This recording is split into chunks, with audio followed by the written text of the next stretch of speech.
Hi, and welcome to Northeastern Christian Apologetics. My name is Simon, and I have you here with me once more on the hiking trails of Connecticut. And today, we're going to be talking about theology. Alright, so what is theology? Theology is the study of God. Theology literally means to be thinking about God. And so, theology is something that everyone does. That it doesn't matter if you're a Christian or a Muslim or even an atheist. Theology deals with developing your opinion on God or gods. For the Christian in particular, what we're talking about is the study of Yahweh, the God of the Christian Bible. And theology is a way of describing your relationship with Him. What you have come to know about Him. And therefore, since it deals with your relationship, theology is a very personal matter. And therefore, it's unique to you. You have your own theology that's separate from other people. Even though you might adhere to a particular brand or title of a theological program, you have your own perspective on God. Just as everyone has their own perspective on you. Nobody has the same perspective. To some people, to one person you might be a son, to another person you might be a friend, or a husband or a wife, and those are distinct perspectives that offer different views of who you are. Same thing with God. Our different perspectives offer us a different and unique understanding of who God is. So whenever you're doing theology, it's a personal matter, but it's important to talk to other people about theology. That way you can enhance your own perspective. Just as in Proverbs it says iron sharpens iron. In order to get a fuller understanding of God, you need to look at Him from multiple perspectives. And the only way to do that is by talking to and reading what other people have to say in regards to this matter. And that includes atheists. Seeing how this channel is focused on the Christian God, we're going to be talking about Christianity and more specifically. So how does the Christian go about learning more about God and understanding God and finding out more about Him? Now, obviously, people have different perspectives on this, but I'm going to offer you my perspective. So, number one, the foundation of theology in Christianity is the Bible. When you study theology, you should be considering everything through the lens of Scripture. And that's the Bible as the whole, the Old Testament and the New Testament. They all, just like how talking with other people offers you different perspectives, the different books of the Bible offer you different perspectives on God. And it's very important to read those and to study them and to learn them. Now, you do not need to treat the Bible as if it's infallible. And I know that some people are going to be a little bit leery about that, but we're just starting out here.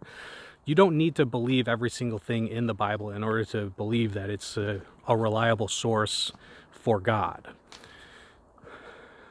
And so when you do theology, you need to treat the Bible as if it cannot be wrong when it represents God. A great place to start with Christian theology is the book of Romans. Romans gives a very concise overview of Christian theology, and that's a fantastic place to start. And when I say that the Bible is the foundation, I mean the foundation for everything else. You can get other sources for your theology, like other people, your pastor and things like that. If your pastor says anything contrary to the Bible is right. And yes, this even goes for your personal experience. If you think that you have a decree straight from God and it's contrary to what it says in the Bible, you're the one who's wrong. Another good source for developing your theology is early Christian tradition. So early Christian tradition is like the ecumenical councils and the creeds that came out of them. Now, some people might be a little leery about trusting the ecumenical councils or the creeds of Christianity, but those creeds and ecumenical councils were formed and created out of 300 years of debate. And I think, and that's a lot of theological legwork that you don't have to do yourself. So I think it's worth looking into. That all being said, you don't have to wait until you have a fully formed theology in order to start doing apologetics. I recommend doing them both at the same time, while making sure that you keep in mind that theology is more important than apologetics. But apologetics is the handmaiden of theology, like I said in the last video. So, apologetics is designed to sharpen your theology, not overpower it. You don't want to become like the Pharisees, who were focused on tithing their spices while forgetting the weightier matters of justice and mercy. Theology is the weightier matter. All right, so now I want to go into the basic theology that you ought to have before you go into apologetics. And this deals primarily with the understanding of God, certain attributes of God. So, attribute number one that I'm going to talk about is that God is spirit. He is not a physical entity. And what I mean by that is physical matter and energy, things that take up space, things that are under the control of the physical laws of nature, like gravity, electromagnetism, that kind of thing. God is not subject to that kind of stuff. He's not part of the physical world, or he's not inside the physical world. So we need to get that in mind. God is spirit. Now, what does it mean to be a spirit? Well, to be a spirit is to be a mind. So God is a conscious entity. He isn't like a tree or a rock. You know what I mean? He is like you. He's able to think and comprehend. He's able to imagine things and conceptualize things, and those are two different aspects of the intellect, is being able to imagine things and to be able to conceptualize things. And that's important with regard to God and the physical realm and how he relates to it. Let's really quickly talk about the difference between imagining things and conceptualizing things. To imagine something is to form a mental image of the exact thing that you're talking about. Like imagining sitting in a chair, or picking up your purse, or putting on makeup in a mirror. You can imagine those things. Now, conceptualize is a little bit different. Conceptualize isn't limited to creating a mental image. For example, you can imagine and conceptualize a triangle, a shape having three sides. But can you imagine a shape having 1,000 sides? No, but you can conceptualize it. You can conceptualize that there's a shape that has 1,000 sides.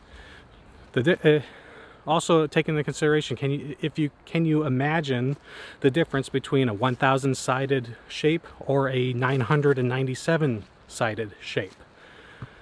I can't imagine the difference as a mental image, but I can definitely conceptualize that there's a difference. The difference is three sides. So, what other thing should you recognize about God before you start doing apologetics? For one thing, I think that you ought to recognize his Omni Properties. That is, his omniscience, his omnipotence, his omnipresence, those kinds of things. Now, we'll go into more detail about what those properties actually are and what they entail, but for now, just meditate on those. Another attribute that I think that you ought to recognize prior to going into apologetics is that God is perfectly good.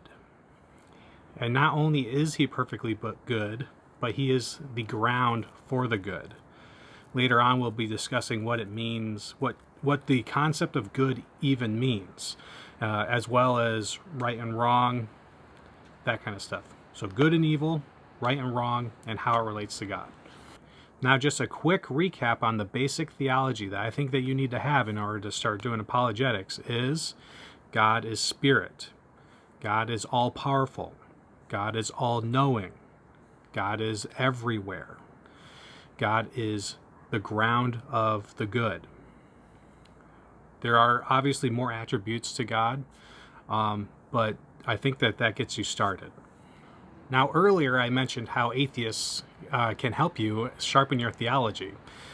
In one instance, atheists like to ask you to present God. They want you to demonstrate that God is there somehow. And remember what I talked about with the mind, God being a spirit. You can't point to God like you can to this rock and say, this rock is right here, I can show it to you. It's demonstrably obvious to your eyeballs that it's here. God's different. The atheist demanding the Christians show them God with their eyes is very similar to take an author, for example. An author writes a fictional novel, and two characters inside this novel that the author has written are debating about the existence of the author. And one character says to another, show me this author that you speak of. Now, the author could choose to manifest himself into his own story and prove without a shadow of a doubt that he exists to this other character. But that other character inside that book has no power whatsoever to bring the author into the story. So it is completely up to the author himself to manifest himself into the story. And that's an analogy for understanding how God is in relationship to the physical world. The physical world is like a book, and all of the events are written in this book, and we're characters inside the book. Now, I want to emphasize that that is an analogy, and that's not me trying to say that we aren't actually real people. God is a little bit different in regards to the power that he has than we do. But nevertheless, I think that the analogy is good enough to thwart anyone who says, show me this God. We don't have the power to manifest God the way they want us to. And understanding God as spirit helps with his Omni Properties. It helps you to understand them. And I'm going to go into more detail about how that works in the future. But for now, I just wanted to give you that as sort of like an example of why it's important to have a firm theology. Another reason why I talk about atheists and having a very good idea of the characteristics of God and how they play together is because I've noticed that, I mean, everyone's noticed that atheism seems to be on the rise in America and other parts of the world. So that's, and they're also a very vocal part of America right now. So you're going to be interacting with them a lot and increasingly over the next several years, I imagine. A lot of atheists are atheists because of their flawed theology. So we don't want to aid in their flawed theology by adding our own flawed theology. So we need to have a proper understanding of God in order to combat these false ideas. As you develop in your relationship with God and develop a more sophisticated theology and get sharper at apologetics, you'll be able to see that a lot of the flaws in the atheistic argument is that they're not attacking the right God, or that their understanding of God isn't good to begin with. So a lot of atheists disbelieve God, or a God that you'll find that you have no concern about because it's not your God. Then you can tell them, well, sir, I agree with your argument in reference to the God that you are refuting, and I am happy to take up the argument myself in refutation of that particular God, but it's not effective against my God. Well, thank you for joining me on this stroll through Connecticut's hiking trails. I hope that you enjoyed yourself and that our discussion was helpful to you in some way. If it was, please hit that like button and also subscribe for more content like this. I'm going to be putting out more apologetics and theology related videos.